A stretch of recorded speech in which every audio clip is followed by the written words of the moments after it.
Clive, we're on air. Thank you so much for joining me today. I'm doing a paid watch review. Thanks for having me, Ponif. This is for Geo. Hi, Archie. My name is Geo. I'm a 30-year-old automotive engineer for an ultra-luxury car company.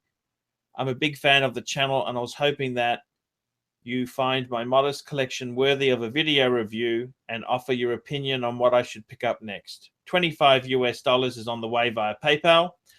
I'll keep it as short as possible, but to understand my taste, a little background on me. I love watches. My true passion is motorcycles.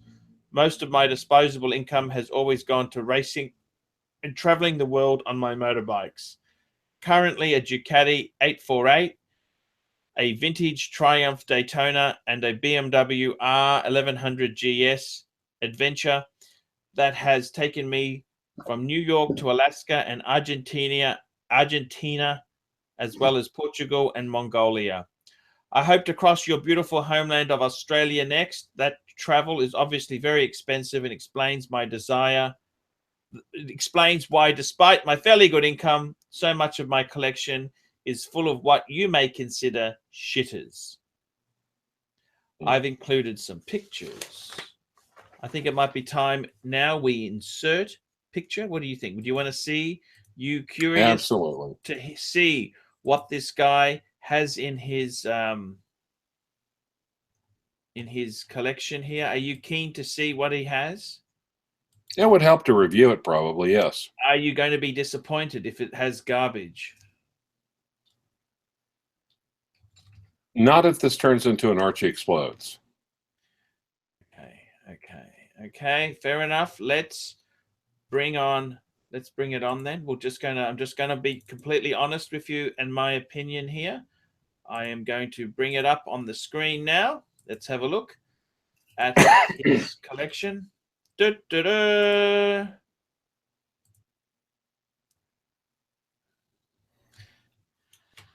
let's discuss what he has here.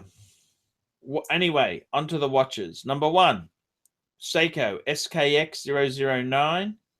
This watch was all I could afford as a car mechanic while paying for and attending college. It has been my panniers through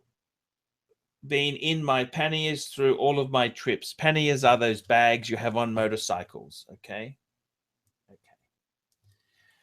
Number two is a Hamilton Jazzmeister Viewmatic H. Don't even worry about the reference number. It's garbage. I bought this for $400, grey market, after graduating to wear it to the office when I got my first corporate job as an automotive manufacturer. Number three, Oris Big Crown Original Pointed Date. Purchased for my wedding last year. I had just come back from Mongolia and was saving for a house, so this was the best I could get. Got it new for $600. I still think it's cool and don't regret not getting something more expensive. Number four, Omega Speedmaster First, Omega in Space. Recent 30th birthday present to myself. I know, Man on the Moon. That's the one to get. I tried, Arch. I tried. Unfortunately, my wrist was just too small for the Man on the Moon. I couldn't pull it off.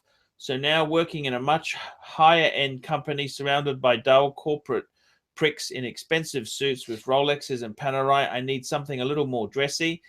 I think the first Omega in Space did the trick while keeping the cool engineering heritage, and I love that about the Man on the Moon. I got lucky and wrestled it out of a starving AD for $3,600 new. I hope you can forgive me. So what do you think? I've had a good year and have no expensive trips planned, so I want to buy another watch. I need a steel bracelet sports watch with a GMT function that can accompany me around the world on business and play. Remember, I have small wrists, so nothing bigger than 41 mils, and let's try to avoid Rolex if at all possible.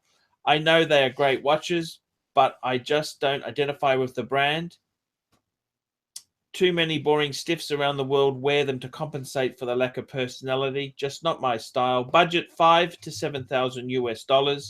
Thanks for your time. Keep up the great work. Your friend, Geo.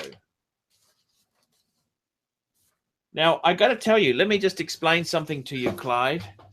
Go ahead. Yes. I actually don't hate this collection. Okay, I must be completely honest with you and tell you I can see a progression. I like the story this collection tells. Normally, I would sit there and tell you that the only decent one is the Omega. The other ones are shitters and they're garbage. But I love the story this tells. And I love this guy. He's completely insane. He's on a motorbike around the world. That's pretty amazing shit. Three motorbikes. I mean, any woman who would put up with a man with 3 motorbikes, that just gets my, that's just amazing. I got to tell you, I like the story. I like the progression, and I really do respect that. So we start off with the Seiko. Yes, I can understand that. The Seiko SKX, that's a great entry-level watch. Then the Jazzmeister. I can understand it. You're the first corporate gig, yada, yada, yada. Yep, I understand. Then you got the Oris Big Crown. I can understand it. You got it as a wedding thing, blah, blah, blah. Then for your 30th, you got your first, what I would call a decent watch, the Omega. I think the Omega, first Omega in space is a fantastic watch. Nothing wrong with that at all. You said you got smaller wrists. I understand. Fair enough. That watch is superb. I love it. I love the retro hands on it.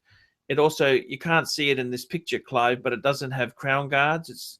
The case is like the really early Speedmasters.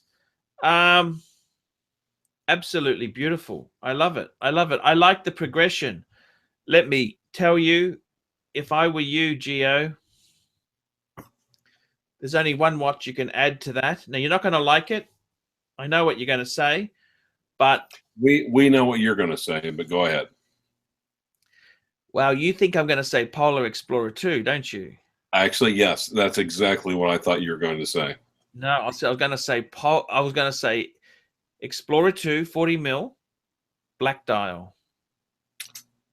Ah, that's a M. Night Shyamalan twist I did not see coming. Mm-hmm. But I can kind of see it because it's really, and we've discussed this before. The Explorer 2 is probably the closest thing to a pure, unadulterated tool watch that Rolex still has. I don't think he's got to buy a pre-owned one. He can't buy a new Explorer 2 because that's 40. The sizing is bigger. I'd be freaking stupid as well. So I reckon get a 2000, late 2000s, no hold, solid N-Link Explorer 2. You get one of those, $5,000 easily, 5,000. And I got to tell you, I actually like this collection because it tells a story. I can see his story. He's started off, got the Seiko. That was a decent tool watch. He then went to corporate. I mean, the first corporate watch, a Hamilton Jazzmeister, that is very, very, that's corporate. It's corporate. It tells you everything wrong with corporate jobs. The Oris Big Date. Hey, that's what marriage is. And then a big date? A big mistake. Okay. Oh, okay. And then he's gone for the first Omega in space. That's a beautiful watch. So I can see the story. I love the story. And I got to tell you, Rolex Explorer 2 black dial 40 mil. The reference is 16570. Mm-hmm. Now, I don't know if you can see a pattern. Look at this. Black, black, white. Black, black, white. You look at the dial colors. So he gets 2 black dials, then a white dial. You understand the pattern? So that means he needs to add a black dial Explorer 2. Black, black, white.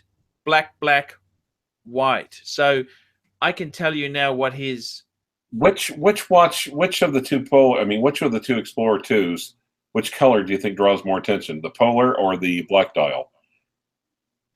I reckon the Explorer 2 black dial is probably the coolest. I think it's discreet. He doesn't want to be branded with the Rolex jerk brush. And that's the perfect watch to do that. It doesn't look. It's a Rolex. It's a Rolex sports watch you have when you don't want to wear a Rolex. And it does have a DP function. I mean, a Rolex is the BMW motorcycle of watches. Okay, you've got to add a Rolex. I mean, I know you don't want to, but it's like, I don't know if you know much about motorcycles, Clive, but the BMW community, they're kind of, they're a special enthusiast. You got to get a Rolex. You got to get a Geo. I love your journey. I love the story. Man, you got to get a Rolex and get the Explorer 2. Pre-owned. And it's a very atypical Rolex, so it's not like he's going to be showing up with a Batman like everybody else in the department. Now, the interesting thing is he asked me, what did I think of his... He paid $3,600 from a starving AD.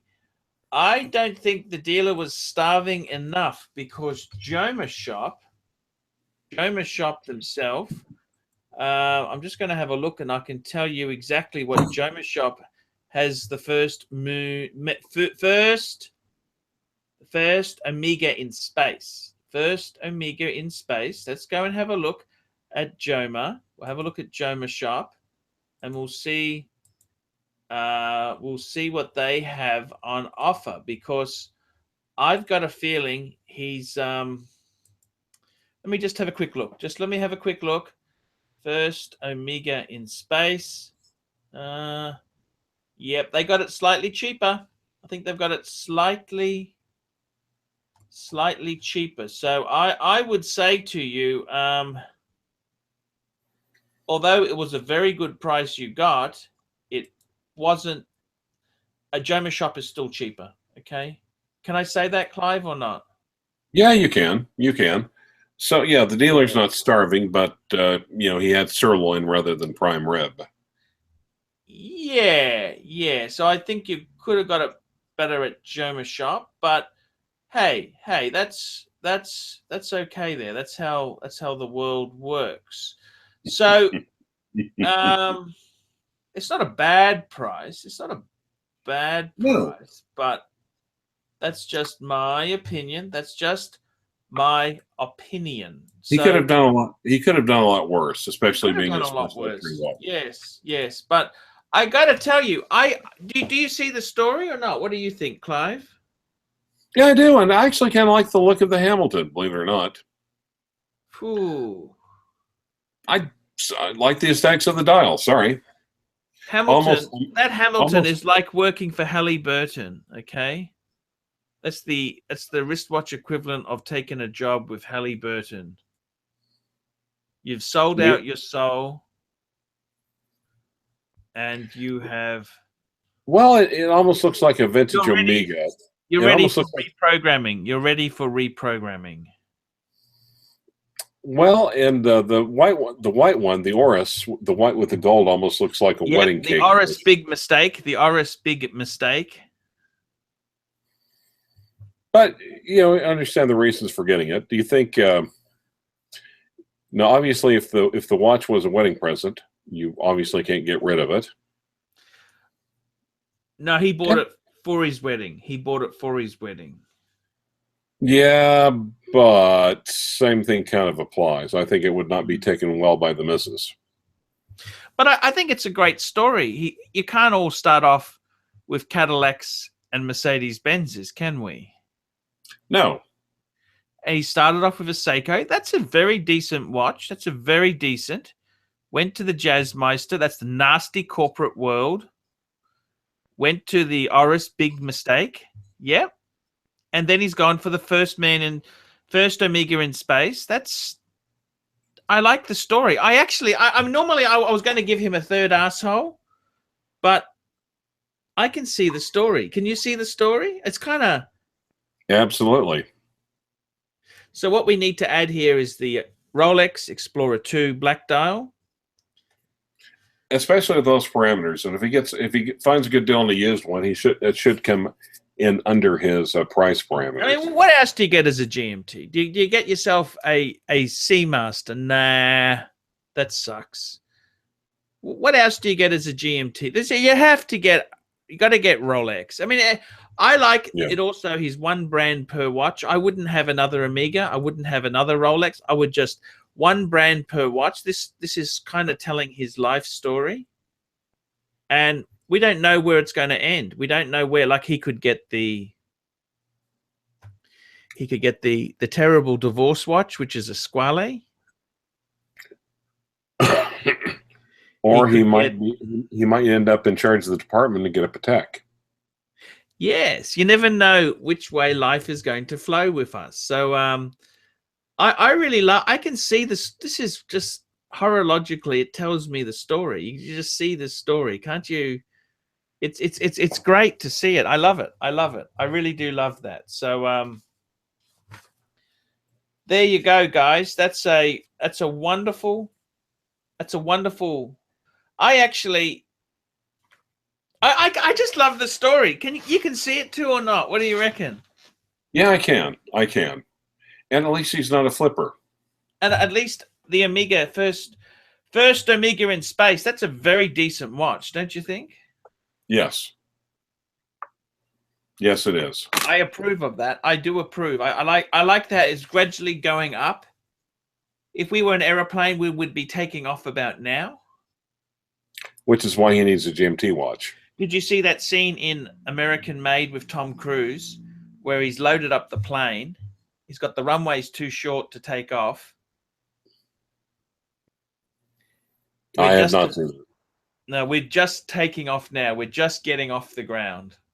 We're getting off the ground. So, yeah, that's this is a nice collection. I like it. It tells a story. And Gio, thank you for sharing that with us. And the thing is, though, it's not the typical luxury watch collection because he's not the typical luxury watch collector person. You know, engineer and a motorcyclist. I just hope he does have a job after electric cars kill the entire automotive industry. He'll be working for a few more years yet.